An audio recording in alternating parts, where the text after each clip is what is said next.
ఇప్పుడు ప్రెజెంట్ మనకు అవసరమైన వస్తువులేంటి ఇంట్లో? కందిపప్పు మెయిను, తర్వాత మినపప్పు, ఇంకా రైస్ అండ్ నెక్స్ట్ పల్లీలు. ఇవే గదా! అన్నీ ఎక్కువ రేట్లున్నవి. అంతకుముందంటే మనం డైరెక్ట్‌గా రైతుల నుంచి పల్లెటూరులో ఉండేవాళ్ళం కాబట్టి డైరెక్ట్ రైతుల నుంచి మనం తీసుకునేవాళ్ళం అనమాట. సరుకులు అన్నీ ఒక రూ. 1000, 500లోనే. అంటే నేను 10థ్ క్లాస్ అట్లా చదివే టైంలో అయితే 2005లో అట్లా అయితే ఒక 500, రూ. 1000 ఇస్తేనే ఇంట్లో సరుకులన్నీ వచ్చేసేవి మాకు. అన్నీ నెలంతా సరిపోయేయి. ఇప్పుడు సిచ్యువేషన్ అలా కాదు కదా! ఇష్టం వచ్చినట్లు రేట్లు పెంచేశారు. అమ్మేస్తున్నారు. ఇంక వీళ్ళు ఏం చేస్తారు సిటీలో వాళ్ళు, ఇంకా ఇంకెక్కడికెళ్ళి కొంటారు? వాళ్ళెళ్ళి పల్లెటూరు వెళ్ళి రైతుల దగ్గర తీసుకొని కొనలేరు కదా! ఎందుకంటే ఇప్పుడు రైతుల దగ్గరికి మనం వెళ్ళామనుకో, మనం రైతుల దగ్గరికి మనం వెళ్ళలేము ఎలా అయినా. ఇప్పుడు రైతులకి తక్కువ ధరకే వస్తుంది. ఇటు మనకి కొనుక్కునే వాళ్ళకి తక్కువ ధర వస్తుంది. మధ్యలో కమిషన్స్‌కి, డీలర్స్‌కి ఎక్కువ పోతుంది.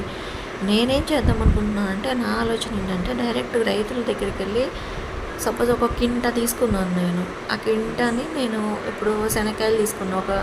ఒక బస్తా తీసుకున్నా సపోజ్. ఒక 2 బస్తాలు అలా తీసుకొని నేను మిల్లు దగ్గరికి తీసుకెళ్ళి నేను శనగ్గింజలు తయారు చేస్తాను. శనగ్గింజలు తీసుకొస్తాను డైరెక్ట్ మిల్ దగ్గర. అప్పుడు నాకు తక్కువ రేటు పడుతుంది కదా!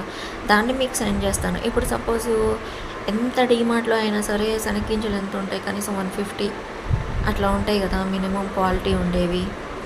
అప్పుడు నేనేం చేస్తానంటే 150 అంటే నాకు పడేది ఎంత పడుద్ది? మహా అయితే ఒక రూ. 50, రూ. 60 అట్లా పడింది. నేను ఒక రూ. 10, రూ. 20 వేసుకొని నేను మీకు ఇస్తాను. మీకు సెండ్ చేస్తాననమాట. సో, అలా అయితే రైతులకి మంచిగా ధర ఉంటుంది. సో, మీకు ఇంకా తక్కువ రేటుకొస్తుంది. వాళ్ళేంటంటే నేనిచ్చే రేటు కంటే డీమార్ట్‌లో నేనిచ్చే రేట్ ఏంటంటే డీమార్ట్‌లో కన్నా తక్కువగా ఉన్న రేట్ అనమాట.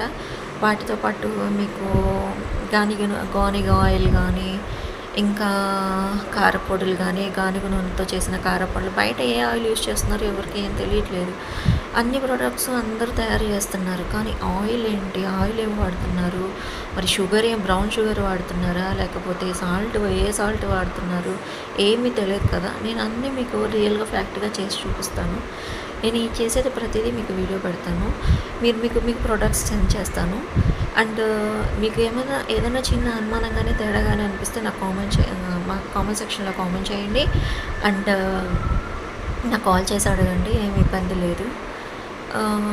నేనైతే ఎటువంటి కల్తీ లేని ప్రొడక్ట్స్‌ని తయారు చేయాలని, సెండ్ చేయాలని నేను అనుకుంటున్నాను. ఎందుకంటే అందరికీ ఆరోగ్యం పాడైపోతున్నాయి ఉన్న